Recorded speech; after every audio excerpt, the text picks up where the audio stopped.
ওই, শাড়িটা সরিয়ে এখানে একটু আদর করে দেন না। এত জায়গায় আদর করে দিলাম, এখন আবার এখানেও দিতে হবে? সব জায়গায় দিয়েছেন, কিন্তু এখানে মনে হচ্ছে কম আদর দিয়েছেন।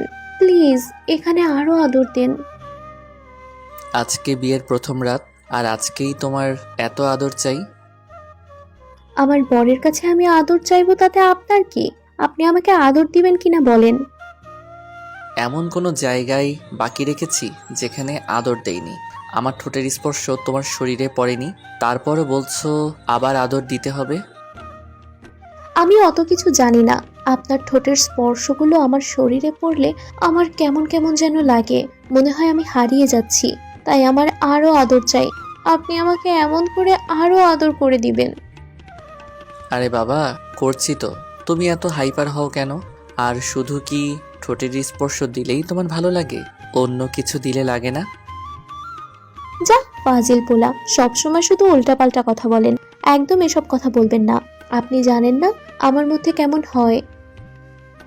কখনো তো বলনি তোমার মধ্যে কেমন হয়, শুধু বলছো তোমার আদর চাই। আর আজকে বিয়ে হলো, বিয়ের প্রথম রাতেই এত আদর চাচ্ছ? তাহলে এখন থেকে তো সারা জীবন আমার সাথে যখন থাকবে তখন প্রত্যেক দিন কত আদর করতে বলবে বলো? জানি না, তবে আপনার আদরগুলো আমার প্রচন্ড পরিমাণে ভালো লাগছে। আমার কাছে অন্যরকম মুহূর্ত মনে হচ্ছে। আমি প্রত্যেক দিন আপনার থেকে অনেক আদর চাই। কিন্তু কতটা চাও? কতটা মানে? আপনি সারা রাত আমাকে আদর করবেন, আমাকে ভালোবেসে ভরিয়ে দিবেন। আপনাকে ছেড়ে আমি এক মুহূর্তও ছাড়বো না। সব সময় আমাকে আদর করবেন। আমি অত শত কিছু বুঝি না। আমি আপনার কোনো বারণ শুনবো না। আরে বাবা, মানুষের তো একটা রেস্ট আছে, তাই না বলো? আর আমি এত আদর করব কি করে? আমার কি ক্লান্ত লাগবে না? নাকি আমার কষ্ট হবে না? তোমার না হয় কষ্ট হবে না, কিন্তু আমার তো হবে। কে বলেছে কষ্ট হবে না? অবশ্যই হবে। তাছাড়া কষ্ট হলেই বা কি? আপনি তো আমার স্বামী। আমাকে আদর করলে আমার বেশ ভালোই লাগবে। আর আপনার স্পর্শের ওই সুখটুকুর কাছে এই কষ্টটা তো আমার কাছে কিছুই না। আপনি যখন আমাকে আগলে নিবেন, তখন আমার কাছে মনে হবে আমি পৃথিবীর সর্বোচ্চ সুখের রাজ্যে আমি আছি। প্লিজ, আপনি আর এসব কথা বলবেন না। আমাকে সবসময় শুধু ভালোবাসবেন আর আদর করবেন, কেমন? আপনার কাছ থেকে আমার আর কিছুই চাই না। হ্যাঁ, সেটা তো বুঝতেই পারছি, কিন্তু একটা কথা বলো তো, তুমি তো বিয়ের আগে আমার সাথে দেখা করতে চাওনি কেন? আর আমার সাথে কথা তেমনভাবে কথা বলনি কেন? আর আজকে বাসর রাতে এত কথা বলছো, তখন নাকি কথা বলতে তোমার লজ্জা লাগতো? তাহলে এখন তোমার কি এমন হয়েছে যার জন্য তুমি লজ্জা পাচ্ছ না? উল্টো আমার স্পর্শগুলো উপভোগ করছো আর আমার সাথে রেসপন্স করছো। আজকে তোমার লজ্জা লাগছে না? ফাজিল পোলা, একদম আমাকে ওসব কথা বলে লজ্জায় ফেলার চেষ্টা করবেন না। আমি খুব ভালো করেই বুঝতে পারছি আপনি এসব আমাকে লজ্জা দেওয়ার জন্য বলছেন, তাই না? আগে তো আপনি আমার স্বামী ছিলেন না, কিন্তু এখন তো আমার স্বামী। লজ্জা ততক্ষণ অবধি ছিল যতক্ষণ আমি আপনাকে বিয়েটা করিনি। আর তাছাড়া এখন তো আপনার সামনে আসতে কেমন লজ্জা লাগতো। আর তাছাড়া তখন তো আপনার সামনে আসতেই কেমন লজ্জা লাগতো। আর এখন লাগছে না, এজন্যই কারণ আপনি আমার স্বামী হয়ে গেছেন। তাই? কিন্তু আমি তোমাকে লজ্জায় ফেলার অনেক টেকনিক জানি, দুই একটা দেখাবো। হুম, একদম দুষ্টুমি করবেন না। যেটা করতে বলেছি সেটাই করেন। আমাকে আদর দেন। আমার আদর চাই, প্রচন্ড পরিমাণে আদর চাই। তুমি এত আদর পাগল সেটা আগে জানতাম না তো। কিন্তু বিয়ের আগে তো একটাবারও আমাকে বলনি যে তোমার এত আদর চাই। বিয়ের আগে তো আমার সাথে তেমনভাবে কথাই বলতে না। ফোনে যেটুকু কথা হতো তাছাড়া কখনো আমার সামনেও আসতে না। তখন তো একটাবারও বলনি বিয়ের পর তোমার এতটা আদর চাই। কেন? বললে কি করতেন? বললে কি আমাকে আগেই আদর করতে শুরু করতেন? না না, তেমনটা নয়। বললে আগে থেকে আদর করার প্র্যাকটিস করতাম। প্র্যাকটিস করতে হবে কেন? কেন মানে যেন বেশিক্ষণ ধরে আদর করতে পারি তাই। যা, লুচু পোলা, কিসব উল্টাপাল্টা কথা বলেন, হ্যাঁ? লুচুর কি হলো? আর তুমি তো অনেকক্ষণ আদর চাও, আবার বলতেছো বিয়ের পর তোমার সারা রাত আদর লাগবে। তাহলে কি এর জন্য একটা প্রিপারেশন নিতে হতো না? তাছাড়া তুমি যেভাবে আদর করতে বলছো সেভাবে আদর করতে গেলে তো অনেক স্ট্রং হতে হবে। আমি অত কিছু জানি না। আপনি আমাকে আদর করবেন কিনা বলেন, না হলে কিন্তু আমি এখন আপনার উপর প্রচন্ড রাগ করব। ওকে বাবা, করতেছি। এত রাগ করো কেন? আচ্ছা একটা কথা বলো তো, তুমি তো আমাকে ভালোবাসতে না, আমাদের বিয়েটা তো অ্যারেঞ্জ ম্যারেজ হচ্ছে, তাহলে তুমি হুটহাট করে এতটা বেশি রোমান্টিক হলে কি করে? আর আমাকে কয়েকদিনের মধ্যেই স্বামী হিসেবে মেনে নিলে, আর আজকে আমার কাছে এত আদর চাইছো, কি ব্যাপার বলো তো? শোনেন, প্রত্যেক মেয়েরই একটা স্বপ্ন থাকে তার স্বামীকে নিয়ে, তেমনি আমারও ছিল। আর যেদিন থেকে শুনেছি না আপনার সাথে আমার বিয়ে হবে, সেদিন থেকেই আমি আপনাকে নিয়ে ভাবতে শুরু করেছি। আর ভাবতে ভাবতে আপনাকে প্রচন্ড পরিমাণে ভালোবেসে ফেলেছি। তুমি তো একটাবারও আমাকে সেটা বলনি। বলিনি কারণ লজ্জা পেতাম। তাছাড়া বললে যদি আপনি আমার কাছে অন্য কিছু চাইতেন তখন? অন্য কিছু চাইতাম মানে? কিসের কথা বলছো তুমি? তখন যদি বিয়ের আগেই আপনি আমার কাছে আদর চাইতেন, আমার সাথে রুম ডেট করতে চাইতেন, তখন কি হতো বলেন তো? শাকিল তুষির এরকম কথাতে অবাক হয়ে গেল। ওর বেশ খারাপও লাগলো, তাই ওকে ছেড়ে দিয়ে উঠে বসলো। তুষি বুঝতে পারলো কথাটা বলে ও মোটেও ঠিক করেনি, যার জন্য শাকিল হয়তো রেগে গেছে। এবার তুষিও উঠে বসে তারপর শাকিলের কাঁধের উপর হাত রাখলো, সাথে সাথে ও হাতটা ছাড়িয়ে দিল। তখন তুষি বলল, কি হলো, আপনি হাত সরিয়ে দিচ্ছেন যে? আমি কি কিছু ভুল বললাম? ভুল বললে নয়তো কি? তুমি অনেক বড় একটা কথা বলে ফেলেছো। তুমি এমন কথা কি করে ভাবতে পারলে? আমি কি এমন বললাম বলেন তো? তুমি ভাবতে পারলে কি করে যে আমি বিয়ের আগে তোমার সাথে এসব করতে চাইবো?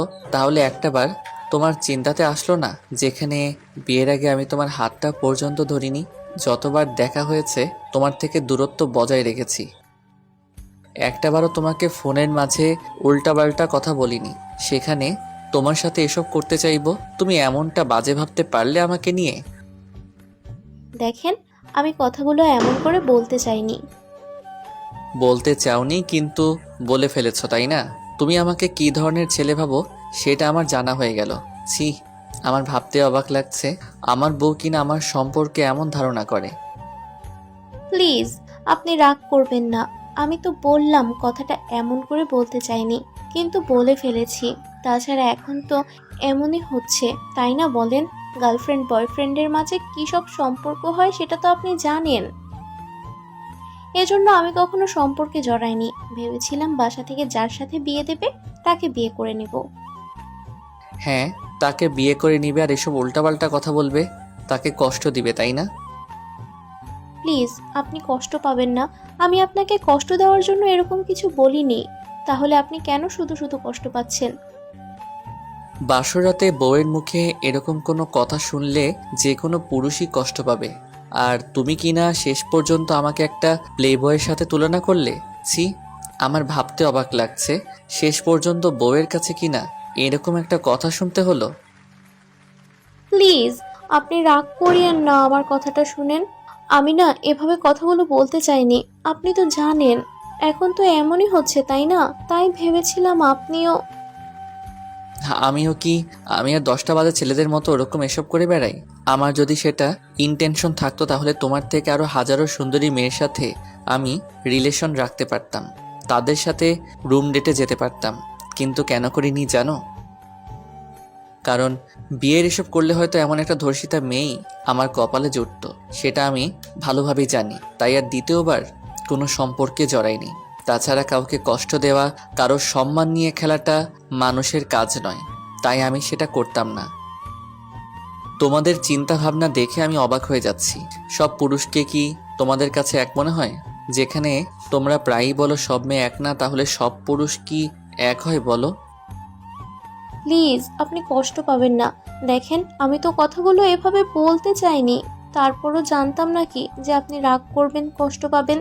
দেখেন, আমি আর কখনো এসব কথা বলবো না। প্লিজ একটু কথা বলেন আমার সাথে। দেখেন, আমি ভুল করে ফেলেছি। আপনি তো জানেন আমার বয়সটা তত বেশি নয়, তাই কখন কি বলে ফেলি সেটা নিজেও জানি না। আব্বু আম্মু তো আপনাকে বলে দিয়েছিল, তাহলে এখন আপনি সেটা কেন বুঝতে চাইছেন না? আরে তুমি কান্না করতেছো কেন? এখানে আমি কিন্তু কান্না করার মতো কিছু বলিনি। প্লিজ কান্নাকাটি করো না। তাহলে আপনি আমার উপর রাগ করে আছেন কেন? আপনি জানেন না আমি কতটা ইমোশনাল। আপনি আপনার অবহেলা নিতে পারি না। আর যে কারোটা একটু নিতে পারলেও আপনারটা সামান্যও নিতে পারবো না, কারণ আমি আপনাকে প্রচণ্ড পরিমাণে ভালোবাসি। শোনো, আমি যে কোনো সম্পর্ককেই শ্রদ্ধা করি, তাই কোনো সম্পর্ককে ছোট করে দেখিনি। আর কান্না করতে হবে না।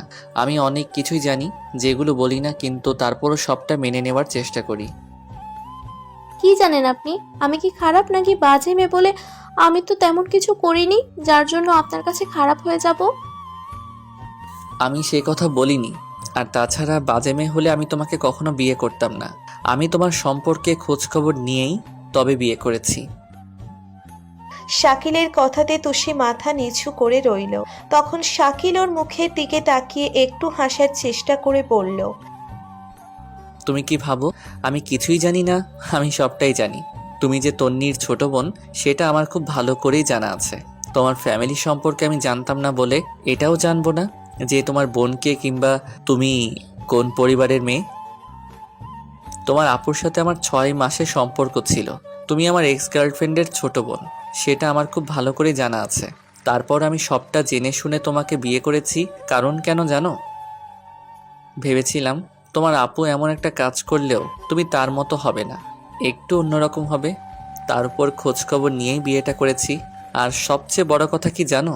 তোকে দূর থেকে দেখে বিচার করতে নেই। তোমার আপুকেও করিনি, কিন্তু রিলেশনে জড়ানোর পর বুঝতে পেরেছি তোমার আপু কোন ধরনের মেয়ে। তারপর যখন সে আমার সাথে ব্রেকআপ করে দিল, তখন খারাপ লাগলেও ভেবেছিলাম যে আমার কপালে নেই, সে আমার থেকে দূরে সরে গেছে। তারপর যখন তোমার পরিবার থেকে তোমার সাথে আমার বিয়ের প্রস্তাবটা আসলো, তখন আমি জানতে পারি তুমি তন্নির বোন। তাই ভেবেছিলাম তোমার আপুকে একটু শিক্ষা দিব, এজন্য তোমাকে বিয়েটা করে নেই। আর তারপরেই আমাদের বিয়েটা ঠিক হলো, আর আজকে আমাদের বিয়েটা হয়ে গেল। আপনাকে আমার অনেক আগে থেকেই ভালো লাগতো। আমি যখন থেকে আপুর ফোনে আপনার ছবিটা দেখেছি সেদিন থেকেই আপনাকে আমার অনেক বেশি ভালো লাগতো। কিন্তু জানতাম না যে আপুর সাথে আপনার রিলেশন আছে। আপু বলেছিল আপনার সাথে নাকি তার ফ্রেন্ডশিপ। তারপর 6টা মাস আগে আপু একটা ছেলের হাত ধরে বিয়ে করে পালিয়ে গেছে আর আপনার সাথে ব্রেকআপ করে দিয়েছে। আমি ভেবেছিলাম আমি এরকম কিছু করব না, যেহেতু আপনাকে পছন্দ করি। ভালোবাসি কিনা জানতাম না। তারপরও আব্বু আম্মুকে বিষয়টা বলি, ওরা প্রথমে মানছিল না। তখন আমার একটা ফ্রেন্ডকে দিয়ে ওদের রাজি করালাম। ওরা আপনার বাসায় কথা বলল। তারপরে আমাদের বিয়েটা হলো।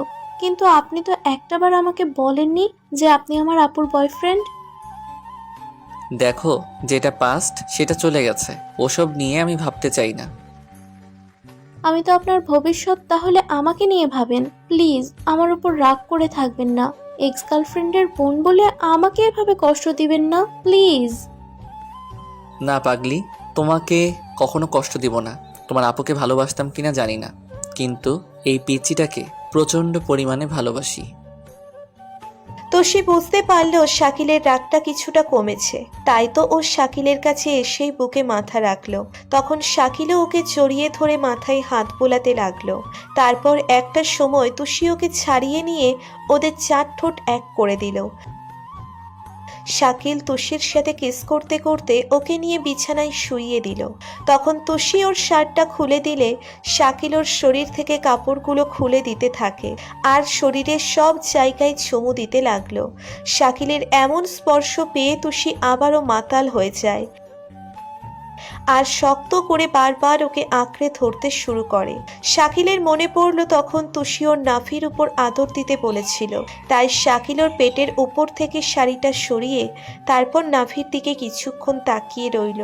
তখন তুষি ওখানে আদর নেওয়ার জন্য শাকিলের চুলগুলো ধরতেই ও একটা মুচকি হাসি দিয়ে তুষির নাভিতে বেশ কয়েকটা কিস করে দেয়। সাথে সাথে তুষি শক্ত করে শাকিলের মাথাটা ওর পেটের সাথে চেপে ধরে। শাকিল বুঝতে পারে তুষি আবারও পাগল হয়ে গেছে ওর ভালোবাসার পরশ পেয়ে, যার জন্য ইচ্ছের প্রচণ্ড পরিমাণে কাঁপতে শুরু করেছে। শাকিলও সারা শরীরে চুমু দিয়ে ভরিয়ে দিচ্ছে। তোষি ততবার কেঁপে কেঁপে উঠছে আর ওকে নিজের সাথে শক্ত করে আঁকড়ে ধরছে।